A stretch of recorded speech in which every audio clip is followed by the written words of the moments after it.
నమస్తే, welcome to Andhraprabha. నేను మీ Durga Prasad. AP Congress chief YS Sharmila నియోజకవర్గాల వారీగా సమావేశాలు చేపడుతున్నారు. అందులో భాగంగానే ఈరోజు కడప జిల్లాలో ఒక సమావేశంలో పాల్గొన్నారు.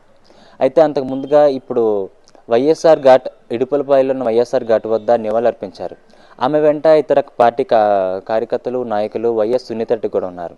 నివాళులర్పించిన అనంతరం కడప జిల్లాకు పయనమయ్యారు.